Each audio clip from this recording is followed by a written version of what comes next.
देखो भाई, जो हमारा एड्रिनल ग्लैंड है, लोकेशन क्या थी उसकी? किडनी के एंटीरियर पार्ट पे था।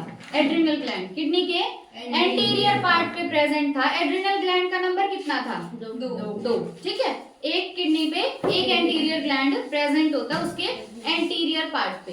अब जो एड्रिनल ग्लैंड है वो अंदर से 2 पोर्शन में डिवाइडेड है। जो बीच वाला पोर्शन है उसको हम बोलते हैं एड्रिनल मेडुला, और जो आउटर पोर्शन है, पेरिफेरी वाला पोर्शन है, उसको बोलते हैं एड्रिनल कॉर्टेक्स। एड्रिनल मेडुला हम कवर कर चुके हैं। एड्रिनल मेडुला में क्या था कि यहाँ से जो हार्मोन निकलते हैं, 2 टाइप के हार्मोन निकलेंगे, एपिनेफ्रिन और नॉरएपिनेफ्रिन।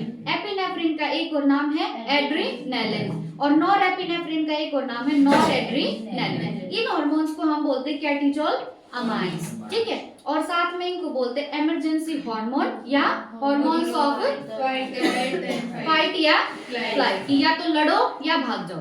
ठीक है, अब जब भी ये हार्मोन बॉडी में रिलीज होंगे तो वो हार्मोन रिलीज होने की वजह से कुछ कुछ सिम्टम्स आएंगे बॉडी में, जैसे अलर्टनेस हमारी बढ़ जाएगी, प्यूपिलरी डायलेशन हो जाएगा, प्यूपिल जो है हमारा वो डायलेट हो जाएगा, पिलो इरेक्शन मतलब जो बाल है वो हेयर्स जो है वो खड़े हो जाएंगे ना, रेजिंग ऑफ हेयर्स, साथ में क्या होगा? स्वेटिंग होगी। अब ये जो हार्मोन्स हैं, एड्रिनलिन हो चाहे नॉरएड्रिनलिन हो, दोनों की वजह से जब इनमें से कोई भी रिलीज होगा बॉडी में तो हार्ट बीट बढ़ जाएगी, हार्ट कॉन्ट्रैक्शन की स्ट्रेंथ भी बढ़ जाएगी, रेस्पिरेशन का रेट भी बढ़ जाएगा।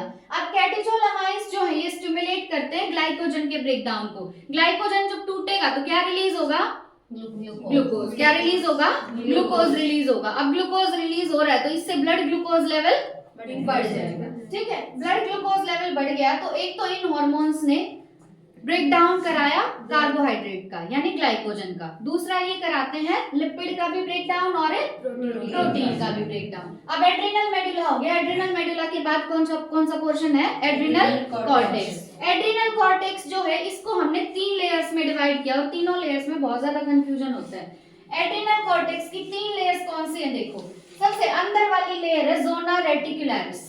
सबसे अंदर वाली लेयर कौन सी है? Zona reticularis. बीच वाली है ज़ोना फेसिकुलाटा। बीच वाली कौन सी है? Zona fasciculata.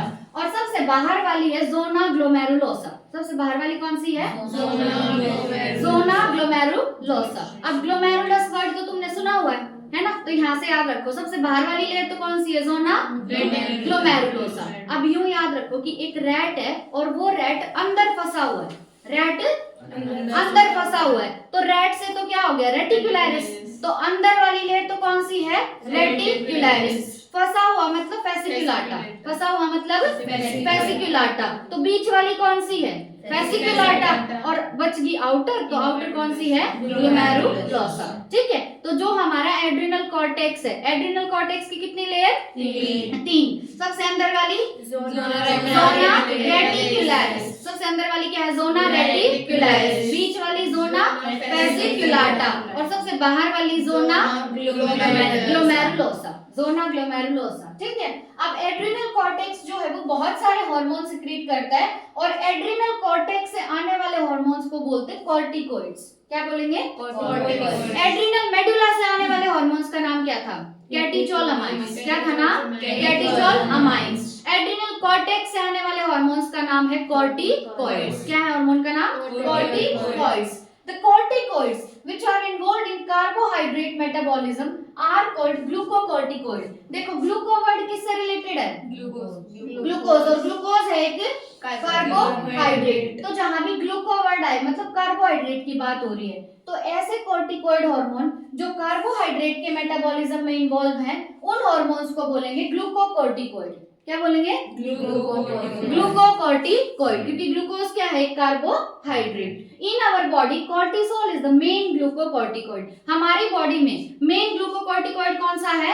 कॉर्टिसोल। कौन है? कॉर्टिसोल। मतलब कॉर्टिसोल हार्मोन यूं पूछ सकते कहां से आता है? एड्रिनल ग्लैंड से। एड्रिनल ग्लैंड के भी कौन से पार्ट से? एड्रिनल कॉर्टेक्स से। कॉर्टिसोल का काम क्या है? ये कार्बोहाइड्रेट का मेटाबॉलिज्म कराएगा। ठीक है, तो मेन ग्लूकोकॉर्टिकोइड कौन सा हमारी बॉडी में? कॉर्टिसोल। अब दूसरे टाइप के कॉर्टिकोइड हैं जो रेगुलेट करेंगे balance of water and electrolytes in our body.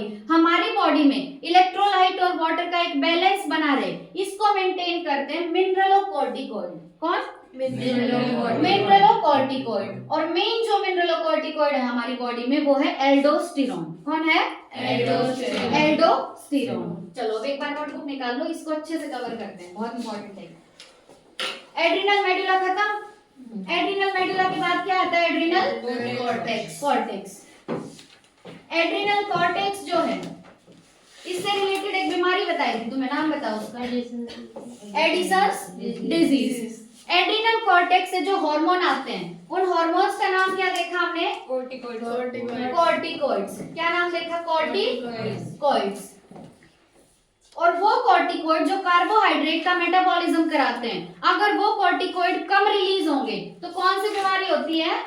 Edison's disease. कौन सी बीमारी होती है? Edison's disease. ठीक है, अब एड्रिनल कॉर्टेक्स के पास है 3 लेयर। कितनी लेयर है? 3 लेयर। बताओ सबसे अंदर वाली लेयर बताओ। जोना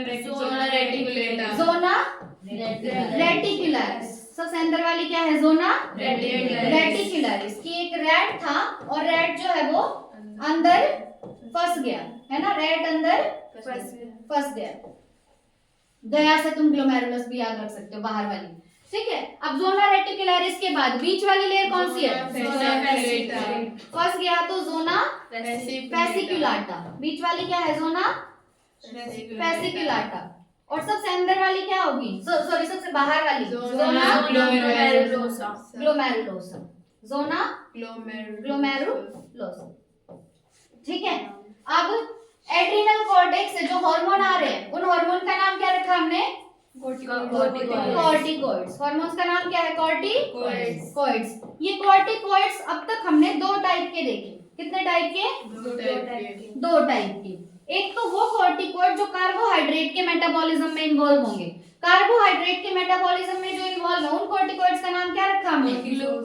ग्लूकोकॉर्टिकॉइड्स। क्या नाम रखा? ग्लूकोकॉर्टिकॉइड्स। और वो कॉर्टिकॉइड जो हमारी बॉडी में वाटर और इलेक्ट्रोलाइट्स का बैलेंस मेंटेन करेंगे उनका नाम रखा हमने मिनरलोकॉर्टिकॉइड्स। क्या नाम रखा? मिनरलोकॉर्टिकॉइड्स। अब हमारी बॉडी में जो मेन ग्लूकोकॉर्टिकॉइड है उसका एग्जांपल बताओ।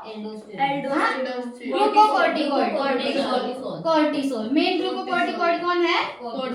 कॉर्टिसोल। और मेन मिनरलोकॉर्टिकॉइड कौन है? एल्डोस्टेरोन। कौन है मेन? एल्डोस्टेरोन। इतना क्लियर है सबको? इतना ही है ना इसमें तो?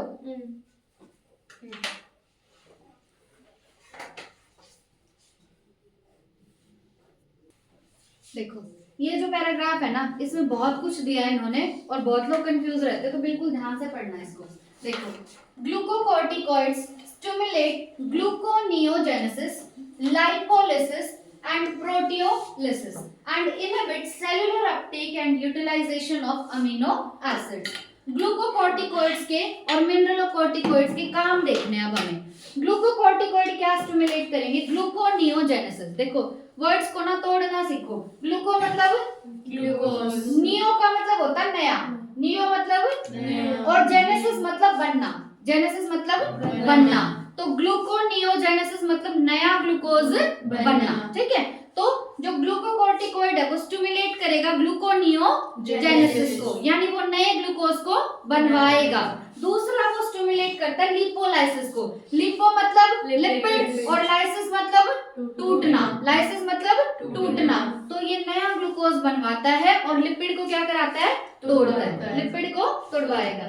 नेक्स्ट आता है प्रोटियोलिसिस। प्रोटियो मतलब प्रोटीन और लिसिस मतलब टूटना, तो ये प्रोटीन को तोड़ेगा। ठीक है, तो अब तक इसके 3 काम क्या है? नया ग्लूकोज बनवाएगा, लिपिड को तोड़वाएगा और प्रोटीन को भी तोड़वाएगा।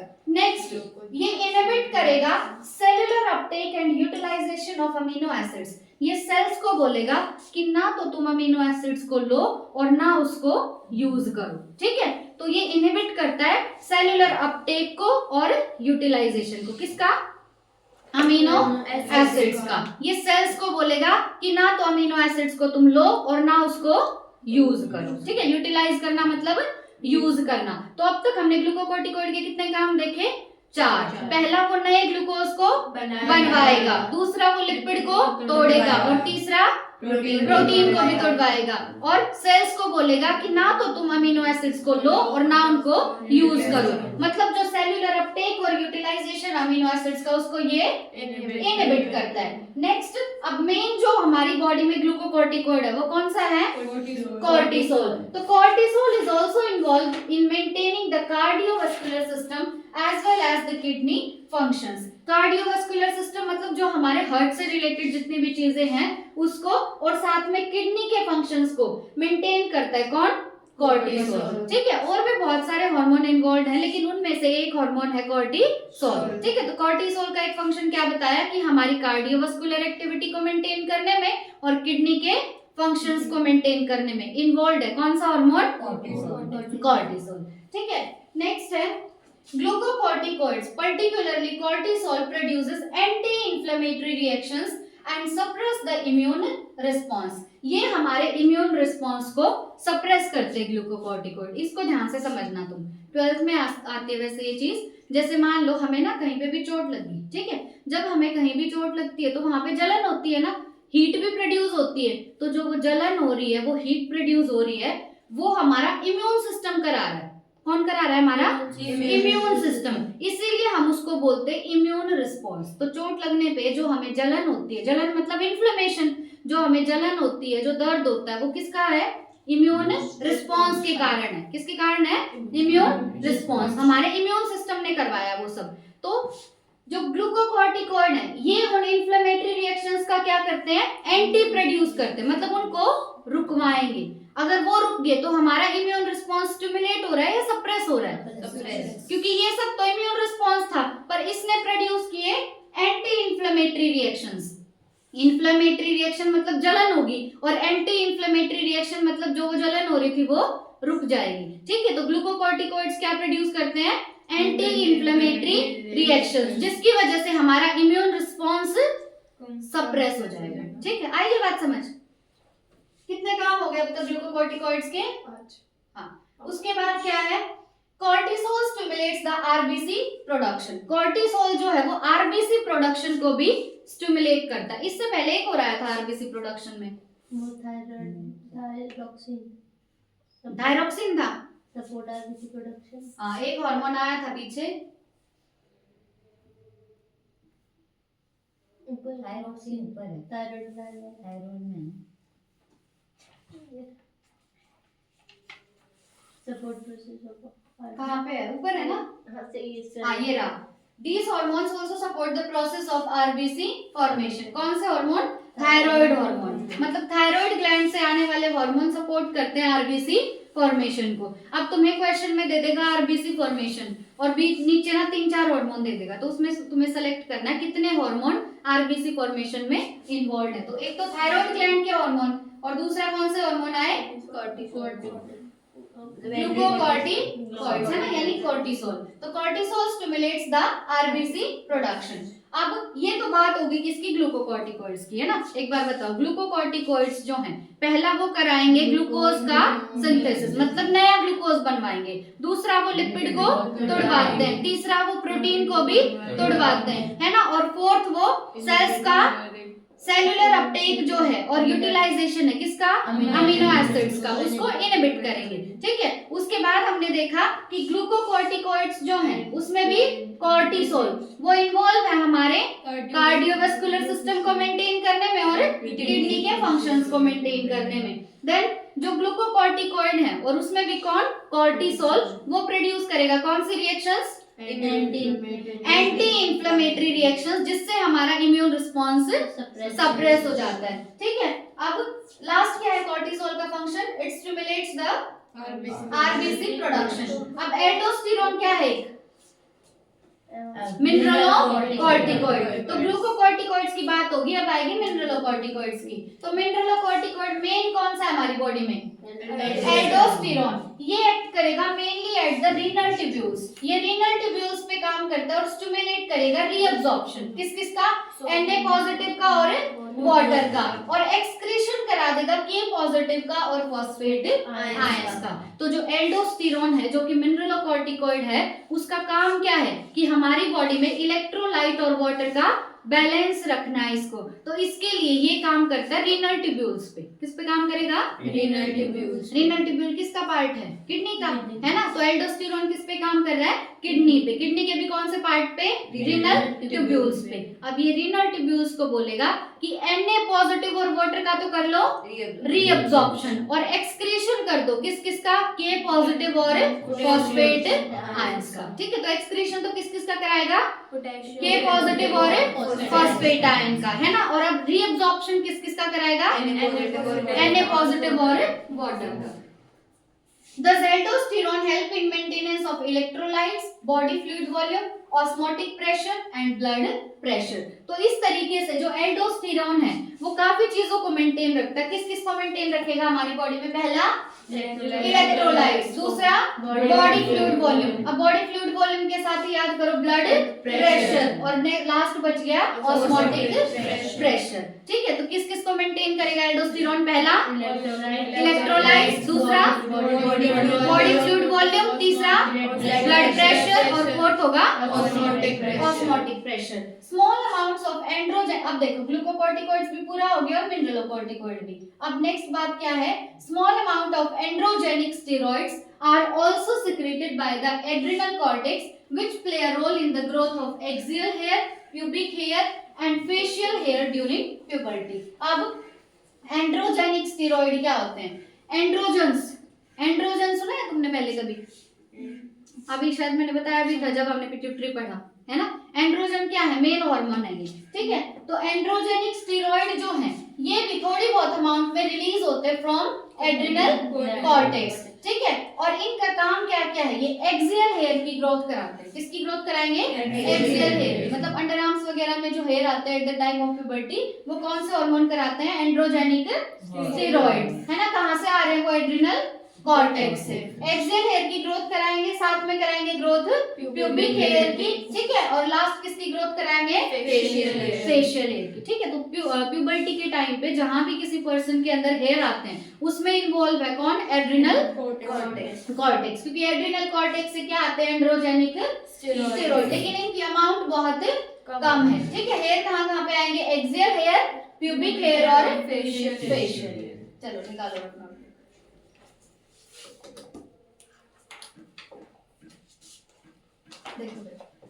एड्रिनल मेडुला से कितने हार्मोन आए? दो। एड्रिनल मेडुला से कितने हार्मोन आए? दो। ये दो हार्मोन कौन से थे? एक तो थे एड्रिनलिन और एक तो था एड्रिनलिन और एक था नॉरएड्रिनलिन, है ना। और एड्रिनलिन का ही एक और नाम क्या है? एपिनेफ्रिन। और नॉरएड्रिनलिन का एक और नाम क्या है? नॉरएपिनेफ्रिन। इनको मिला के क्या बोलते हैं? कैटेचोलमाइन्स, है ना। अब हम बात करें अगर एड्रिनल कॉर्टेक्स की, तो एड्रिनल कॉर्टेक्स से जो हार्मोन आते हैं उनको हमने क्या बोला? कॉर्टिकॉइड्स। और कॉर्टिकॉइड कितने टाइप के देखे हमने? दो टाइप के, एक तो ग्लूकोकॉर्टिकॉइड और एक मिनरलोकॉर्टिकॉइड। जो ग्लूकोकॉर्टिकॉइड है वो मेन कौन सा है हमारी बॉडी में? कॉर्टिसोल। और मिनरलोकॉर्टिकॉइड कौन सा बॉडी में? एल्डोस्टेरॉन। कौन है? एल्डोस्टेरॉन। अब पहले ग्लूकोकॉर्टिकॉइड्स के फंक्शन देख लेते हैं। जो ग्लूकोकॉर्टिकॉइड है ये पहला कराता है ग्लूकोनियोजेनेसिस। क्या कराएगा? ग्लूकोनियोजेनेसिस। दूसरा ये कराता है लाइपोलिसिस। क्या कराएगा? लाइपोलिसिस। तीसरा ये कराएगा प्रोटियोलिसिस। क्या कराता है? प्रोटियोलिसिस। फोर्थ ये इनहिबिट करेगा किसको? Cellular uptake and utilization of amino acids. Inhibit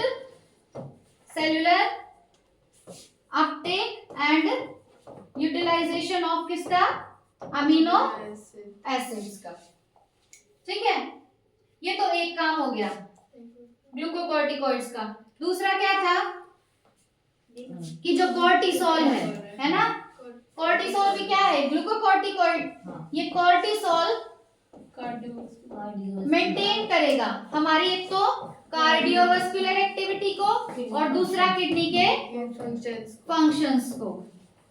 तीसरा क्या था, आरबीसी प्रोडक्शन का स्टिमुलेशन। हाँ, स्टिमुलेट करेगा आरबीसी प्रोडक्शन को। एक और काम था शायद, नहीं, इतना ही था बस। उसका था ग्लूकोकॉर्टिकॉइड का था। हाँ, क्या था, एंटी इन्फ्लेमेटरी। हाँ, ग्लूकोकॉर्टिकॉइड क्या करते हैं, एंटी प्रोड्यूस करेंगे एंटी इन्फ्लेमेटरी रिएक्शंस, जिसकी वजह से हमारा इम्यून रिस्पॉन्स सप्रेस हो जाता है।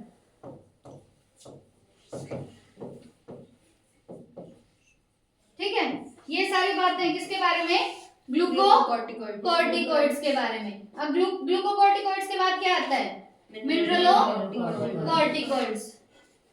देखो मिनरलोकॉर्टिकॉइड कौन सा हमारी बॉडी में मेन, एल्डोस्टेरोन। मिनरलोकॉर्टिकॉइड काम करेंगे किडनी पे, किडनी में भी किस पे, रीनल ट्यूब्यूल पे। किस पे काम करेंगे, रीनल ट्यूब्यूल पे। अब इंपॉर्टेंट बात क्या है कि ये रीनल ट्यूब्यूल से रीअब्जॉर्प्शन किसका कराएंगे और एक्सक्रीशन किसका। रीअब्जॉर्प्शन तो कराते हैं ये Na पॉजिटिव और वाटर का, और एक्सक्रीशन कराते हैं के पॉजिटिव और फॉस्फेट के पॉजिटिव का और फॉस्फेट फॉस्फेट आयन का। ठीक है, और भी था मिनरलोकॉर्टिकॉइड का कुछ, हाँ, maintenance of electrolyte, blood pressure. हाँ, जो मिनरलोकॉर्टिकॉइड है वो किस किस को मेंटेन करेंगे हमारी बॉडी में, पहला इलेक्ट्रोलाइट्स को, कि ना ज्यादा होने चाहिए और ना कम। दूसरा बॉडी फ्लूइड वॉल्यूम को, और तीसरा ब्लड प्रेशर को, और फोर्थ ऑस्मोटिक प्रेशर को। फोर्थ किसको, ऑस्मोटिक प्रेशर को। ये सारी बात थी अबाउट मिनरलोकॉर्टिकॉइड्स। ठीक है, उसके बाद लास्ट बचता है यहाँ पे एंड्रोजेनिक स्टेरॉइड्स। लास्ट क्या है, एंड्रोजेनिक स्टेरॉइड्स। ये हार्मोन बहुत कम अमाउंट में सिक्रीट होंगे फ्रॉम एड्रिनल कॉर्टेक्स। कहां से आएंगे, एड्रिनल कॉर्टेक्स से आएंगे, और at the time of puberty ये ग्रोथ कराएंगे। पहला एक्सियल हेयर की, दूसरा प्यूबिक हेयर की, तीसरा फेशियल हेयर। ठीक है भाई, ये था हमारा adrenal gland.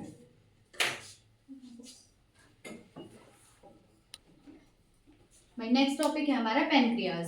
Pancreas is a composite gland. Composite का मतलब क्या होता है कि एक सिंगल टाइप का फंक्शन नहीं होगा, उसका मिक्स टाइप का फंक्शन होगा। तो पेनक्रियाज क्या है, एक कंपोजिट या मिक्स्ड ग्लैंड भी बोलते हैं इसको। ठीक है, which act as both exocrine and endocrine gland. ये एक्सोक्राइन ग्लैंड की तरह भी काम करेगा और एंडोक्राइन ग्लैंड की तरह भी काम करेगा। द एंडोक्राइन पेनक्रियाज, पहले एंडोक्राइन पेनक्रियाज के बारे में देख रहे हैं, consist of islets of Langerhans. जो एंडोक्राइन पेनक्रियाज है वो किससे बना है, आइलेट्स ऑफ लैंगरहैंस से। There are about 1 to 2 million islets of Langerhans in a normal human pancreas, representing only 1 to 2% of the pancreatic tissue. अब देखो पेनक्रियाज है, पेनक्रियाज किससे मिलके बना है, सेल्स से, और सेल मिलके क्या बनाएंगे, टिश्यू। तो पूरे पेनक्रियाज में क्या भरे हैं, टिश्यू भरे हैं, क्योंकि टिश्यू मिलके बनाते हैं ऑर्गन, और पेनक्रियाज क्या है, एक ऑर्गन है ना। तो ये जो ऑर्गन है ये टिश्यू से मिलके बना है। उस टिश्यू में 1 to 2% तो कहां से आ रहा है, आइलेट ऑफ लैंगरहैंस से। मतलब पूरा जो टिश्यू है उसका 1 to 2% तो क्या है, आइलेट्स ऑफ लैंगरहैंस। और आइलेट ऑफ लैंगरहैंस का नंबर कितना है, 1 to 2 मिलियन। यहाँ भी 1 to 2 है और यहाँ भी, तो ध्यान रखना है। तो एंडोक्राइन पेनक्रियाज किससे मिलके बनी है, आइलेट ऑफ लैंगरहैंस से, मतलब उसके अंदर प्रेजेंट है, पूरी उससे मिलके नहीं बनी। आइलेट ऑफ लैंगरहैंस का नंबर कितना है 1 to 2 मिलियन। जो पूरे पैंक्रियाटिक टिश्यू का कितने परसेंट है 1 to 2%। The two main type of cells in islet of Langerhans are called alpha cells and beta cell। अब islet of Langerhans क्या है टिश्यू है ना, और टिश्यू किससे मिलके बने होते हैं सेल से। तो जो आइलेट ऑफ लैंगरहैंस है इसमें दो टाइप के सेल हैं। कितने टाइप के सेल हैं अल्फा सेल और बीटा सेल। जो अल्फा सेल है वो एक हार्मोन सिक्रीट करते हैं ग्लूकागन, और बीटा सेल एक हार्मोन सिक्रीट करते हैं इंसुलिन। क्या है हार्मोन का नाम इंसुलिन। तो हमने देखा कि जो पेनक्रियाज है वो एक कॉम्पोजिट ग्लैंड है। कॉम्पोजिट ग्लैंड क्यों बोला, क्योंकि ये एंडोक्राइन भी है और एक्सोक्राइन भी है। एंडोक्राइन का काम देखो पहले, आइलेट ऑफ लैंगरहैंस प्रेजेंट होते हैं एंडोक्राइन पेनक्रियाज में, और आइलेट ऑफ लैंगरहैंस का नंबर कितना है 1 to 2 मिलियन, जो रिप्रेजेंट करते हैं लगभग 1 to 2% ऑफ द पूरा पेनक्रियाटिक टिश्यू। ठीक है, अब आइलेट ऑफ लैंगरहैंस जो है उसमें दो टाइप के सेल हैं। कौन कौन से अल्फा सेल और बीटा सेल। अल्फा सेल एक हार्मोन सिक्रीट करते हैं, हार्मोन का नाम क्या है ग्लूकागन, और बीटा सेल सिक्रीट करते हैं इंसुलिन। बीटा सेल क्या सिक्रीट करेंगे इंसुलिन। अब पहले बात करेंगे ग्लूकागन की फिर इंसुलिन की। देखो ग्लूकागन जो है वो एक पेप्टाइड हार्मोन है। ग्लूकागन क्या है एक पेप्टाइड हार्मोन, अपनी एनसीईआरटी में साइड में लिख लेना, ग्लूकागन है एक peptide hormone and plays an important role in maintaining the normal blood glucose level। हमारा जो ब्लड है, हमारे ब्लड में ग्लूकोज नॉर्मल रहे, ना ज्यादा और ना कम हो, इस चीज को मेंटेन कौन सा हार्मोन कर रहा है अभी तक ग्लूकागन। कौन मेंटेन कर रहा है ग्लूकागन। ठीक है, अब glucagon act mainly on liver cell. भाई बिल्कुल ध्यान से पढ़ना, ये टॉपिक बहुत ज्यादा इंपॉर्टेंट है। ग्लूकागन मेनली कौन सा सेल पे काम करता है लिवर सेल, और लिवर सेल्स को हम बोलते हैं हिपैटोसाइट्स।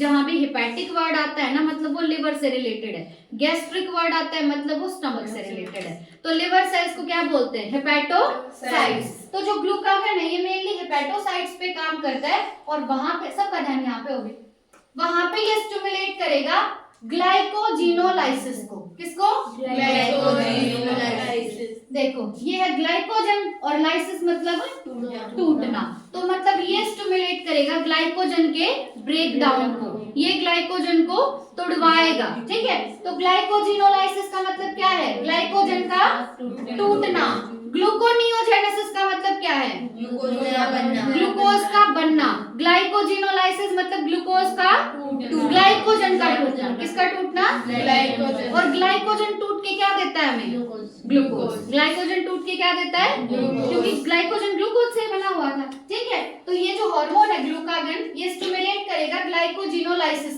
को, लेकिन इसके लिए इसने कौन से सेल्स पे काम किया लिवर सेल्स पे, जिनको हम हेपेटोसाइट्स बोलते हैं। अब अगर ग्लाइकोजिनोलाइसिस हुआ है तो उसकी वजह से ब्लड में किसका लेवल बढ़ जाएगा शुगर का यानी ग्लूकोज का। देखो ग्लाइकोजिनोलाइसिस हुआ मतलब ग्लाइकोजन टूटा, और ग्लाइकोजन टूट के हमें क्या देता है ग्लूकोज। क्या देता है ग्लूकोज, और ग्लूकोज क्या है एक शुगर। ग्लूकोज क्या है एक शुगर, यानी हमारे ब्लड में जो शुगर है जो ग्लूकोज है वो बढ़ गया है या कम हो गया बढ़ गया। और बढ़ने को क्या बोलते हैं हाइपर या हाइपो हाइपर। तो ग्लूकागन क्या कराता है हाइपर ग्लाइसेमिया। क्या कराता है हाइपर ग्लाइसेमिया, मतलब हमारे ब्लड में ग्लूकोज का लेवल बढ़ा देता है। ग्लूकोज का लेवल क्यों बढ़ा दिया क्योंकि इसने कराया ग्लाइकोजिनोलाइसिस। क्या कराया ग्लाइकोजिनोलाइसिस मतलब ग्लाइकोजन को तोड़वा दिया। ठीक है, उसके बाद है in addition this hormone stimulates the process of gluconeogenesis. इसके साथ साथ ये ग्लूकोनियोजेनेसिस को भी स्टिमुलेट करता है। ग्लूकोनियोजेनेसिस मतलब नए ग्लूकोज का बनना। अब चाहे ग्लाइकोजिनोलाइसिस हो चाहे ग्लूकोनियोजेनेसिस हो, दोनों से ब्लड में ग्लूकोज बढ़ेगा। दोनों से ब्लड में ग्लूकोज बढ़ रहा है मतलब क्या हो रहा है हाइपर ग्लाइसेमिया, क्योंकि ग्लूकोनियोजेनेसिस से भी नया ग्लूकोज बन रहा है और ग्लाइकोजिनोलाइसिस से भी नया ग्लूकोज बन रहा है। तो इससे ब्लड में ग्लूकोज का लेवल या शुगर का लेवल बढ़ गया, जिसकी वजह से हो गया hyperglycaemia. Glucagon reduces the cellular glucose uptake and utilization. अच्छा, दो तरीके तो देखो बिल्कुल ध्यान से समझो। ग्लूकागन जो है ना इसका मेन एक ही काम है कि ये हमारे ब्लड में ग्लूकोज को बढ़ाएगा। इसका काम क्या है हमारे ब्लड में ग्लूकोज को बढ़ाएगा। ये ग्लूकोज ये तीन तरीके से बढ़ाएगा। कितने तरीके से तीन तरीके से। पहला तो ये कराएगा ग्लाइकोजिनोलाइसिस। क्या कराएगा? ग्लाइकोजिनोलाइसिस, जिसमें ग्लाइकोजन टूट के हमें ग्लूकोज देगा। दूसरा ये कराएगा ग्लूकोनियोजेनेसिस। दूसरा क्या कराएगा? ग्लूकोनियोजेनेसिस, मतलब नया ग्लूकोज बना देगा। तीसरा ये क्या करेगा? ये सेल्स को बोलेगा कि भाई मेरे को तो ब्लड में हाई रखना है ग्लूकोज, तो तुम ग्लूकोज को ना तो अपटेक करो और ना यूज करो। अगर सेल्स को इसने बोल दिया कि ना तो ग्लूकोज लो और ना उसको यूज करो, तो ब्लड में ग्लूकोज का लेवल बढ़ गया, क्योंकि सेल्स तो उसको यूज नहीं कर रहे। और सेल्स को यूज करने के लिए मना किसने किया है? ग्लूकागन ने। किसने मना किया है? ग्लूकागन ने। तो पहला तो ये कराता है ग्लाइकोजिनोलाइसिस, दूसरा ये कराता है ग्लूकोनियोजेनेसिस, और तीसरा ये सेल्स को ग्लूकोज यूज नहीं करने देता। इन तीनों रीजंस की वजह से हमारे ब्लड में ग्लूकोज का लेवल बढ़ जाता है। ब्लड में ग्लूकोज का लेवल बढ़ गया तो हाइपर या हाइपो? हाइपर। तो ग्लूकागन है एक हाइपर ग्लाइसेमिक हार्मोन। ग्लूकागन क्या है? एक हाइपर ग्लाइसेमिक हार्मोन। ठीक है, ये ग्लाइकोजिनोलाइसिस, ग्लूकोनियोजेनेसिस पे बहुत क्वेश्चन बनते हैं, तो कंफ्यूज नहीं होना। ठीक है, बस तोड़ के वर्ड को फिर समझना है। अब नेक्स्ट आता है इंसुलिन। इंसुलिन भी है पेप्टाइड हार्मोन। ग्लूकागन भी क्या था? एक पेप्टाइड हार्मोन। इंसुलिन भी है एक पेप्टाइड हार्मोन। अब जिसको ग्लूकागन समझ में आ गया उसके लिए इंसुलिन मुश्किल नहीं है। अच्छा, जो ये था ग्लूकागन था, इसने ग्लाइकोजिनोलाइसिस कराया। कौन से सेल्स पे काम करके? लिवर सेल्स पे। लिवर सेल्स को क्या बोलते हैं? हेपेटोसाइट्स। अब इंसुलिन भी एक पेप्टाइड हार्मोन है और ये भी ग्लूकोज के होमियोस्टेसिस को मेंटेन रखता है। देखो, होमियोस्टेसिस वर्ड का मतलब होता है कि चीज कंट्रोल में रहनी चाहिए, ना ज्यादा होनी चाहिए और ना कम होनी चाहिए। ये होमियोस्टेसिस का मतलब है। ग्लूकोज होमियोस्टेसिस मतलब हमारे ब्लड में ग्लूकोज ना ज्यादा होना चाहिए और ना कम होना चाहिए। तो इस चीज को मेंटेन रखना है हमें हमारे ब्लड में कि ना ग्लूकोज ज्यादा और ना ग्लूकोज कम। अगर ग्लूकोज बॉडी में कम होगी तो उसको ज्यादा करने का काम किसका है? ग्लूकागन का। अगर बॉडी में ग्लूकोज बहुत बढ़ गया तो कम करने का काम किसका आएगा? इंसुलिन का। तो क्वेश्चन ये आता है कि हमारे ब्लड में ग्लूकोज होमियोस्टेसिस को कौन कौन सा हार्मोन मेंटेन करते हैं? इंसुलिन और ग्लूकागन। ठीक है, ना कम होने देते हैं और ना ज्यादा। ठीक है, तो ग्लूकोज होमियोस्टेसिस को दो हार्मोन मेंटेन करते हैं, पहला ग्लूकागन और दूसरा इंसुलिन। अब इंसुलिन भी काम करेगा हेपेटोसाइट्स पे। इंसुलिन भी मेनली किस पे काम करता है? हेपेटोसाइट्स। और दूसरे एडिपोसाइट्स। एडिपोसाइट्स मतलब एडिपोज टिश्यू के सेल्स। एडिपोज टिश्यू का काम क्या होता है? Storage of fat. Adipose tissue का काम क्या होता है? Storage of fat. तो जो ग्लूकागन था वो तो बस एक टाइप के सेल्स पे काम कर रहा था, हेपेटोसाइट्स पे। पर इंसुलिन दो सेल्स पे काम करता है, एक तो हेपेटोसाइट्स पे और एक एडिपोसाइट्स पे। And enhances cellular glucose uptake and utilization. देखो, ग्लूकोज तो सेल्स को ये बोल रहा था कि तुम्हें ग्लूकोज को यूज नहीं करना। इंसुलिन उल्टा करेगा। इंसुलिन सेल्स को क्या बोलेगा कि तुम ग्लूकोज को यूज करो ताकि ब्लड में ग्लूकोज का लेवल कम हो जाए। इंसुलिन का काम क्या है? ब्लड में ग्लूकोज का लेवल कम कराना, है ना? तो इंसुलिन सेल्स को क्या बोलेगा कि तुम यूज कर लो ग्लूकोज को ताकि ब्लड में ग्लूकोज कम हो जाए। ठीक है, अब as a result there is a rapid movement of glucose from blood to hepatocytes and adipocytes resulting in decreased blood glucose levels, इसीलिए इसको बोलते हैं हाइपोग्लाइसेमिया। देखो, अब इंसुलिन क्या करता है? इंसुलिन ने सेल्स को क्या बोल दिया कि तुम ग्लूकोज यूज करो, है ना? तो अब जो ग्लूकोज है वो ज्यादा किस में था? पहले ब्लड में। अब उस ग्लूकोज को किसको लेना है? सेल्स को लेना है ना? क्योंकि इंसुलिन ने सेल्स को बोल दिया कि तुम यूज करो, तो सेल्स लेंगे अब ग्लूकोज। तो ब्लड से अब ग्लूकोज जाने लग जाएगा सेल्स के पास। ठीक है, तो ग्लूकोज ट्रेवल करेगा from cells to from blood to cells. और सेल कौन कौन से? हेपेटोसाइट और एडिपोसाइट। मतलब जो ग्लूकोज पहले ब्लड में ज्यादा था अब वो ग्लूकोज कहाँ चला जाएगा? हेपेटोसाइट और एडिपोसाइट्स के पास। ठीक है, क्योंकि अब सेल्स को यूज करना है। तो अब ब्लड में ग्लूकोज का लेवल कम हो गया, इसीलिए इसको बोलेंगे hypoglycaemia. Insulin also stimulates conversion of glucose to glycogen. अब ब्लड के अंदर जो ग्लूकोज था ये इंसुलिन क्या करेगा? उस ग्लूकोज को पकड़ पकड़ के बना देगा ग्लाइकोजन। क्या बना देगा? ग्लाइकोजन। तो अब ब्लड में ग्लूकोज का लेवल कम हो गया, है ना? यही करना था इंसुलिन को। तो वो तो क्या कर रहा था ग्लूकागन? तो कि ग्लाइकोजन को तोड़ के बना रहा था ग्लूकोज। इंसुलिन क्या कर रहा है, ग्लूकोज को जोड़ जोड़ के बना रहा है ग्लाइकोजन। तो अगर ग्लाइकोजन नया बन रहा है तो इसको क्या बोलेंगे, ग्लाइकोजेनेसिस। क्या बोलेंगे, ग्लाइकोजेनेसिस। तो ग्लाइकोजेनेसिस का मतलब क्या है, ग्लाइकोजन का नया बनना। ग्लाइकोजेनेसिस मतलब ग्लाइकोजन का नया बनना। देखो 3-4 टर्म आइए तुम्हारे पास। ग्लूकोनियोजेनेसिस मतलब ग्लूकोज का नया बनना, है ना। और क्या था, ग्लाइकोजिनोलाइसिस मतलब ग्लाइकोजन का टूटना। और ग्लाइकोजेनेसिस मतलब ग्लाइकोजन का बनना। अब अगर ग्लाइकोजन बन रहा है तो इसकी वजह से ब्लड में जो ग्लूकोज का लेवल है वो कम हो जाएगा, क्योंकि ग्लूकोज जो है वो तो जुड़ जुड़ के क्या बना रहा है, ग्लाइकोजन बना रहा है, तो ग्लूकोज का लेवल अब कम हो जाएगा। The glucose homeostasis in blood is thus maintained jointly by the two insulin and glucagon। तो हमारी बॉडी में ब्लड में ग्लूकोज के होम्योस्टेसिस को 2 हार्मोन मेंटेन रखते हैं, एक तो ग्लूकागन और दूसरा इंसुलिन। ग्लूकागन है हाइपरग्लाइसेमिक हार्मोन, पर इंसुलिन है हाइपोग्लाइसेमिक हार्मोन। अब ये तुमने पढ़ रखा है, पहले देखो।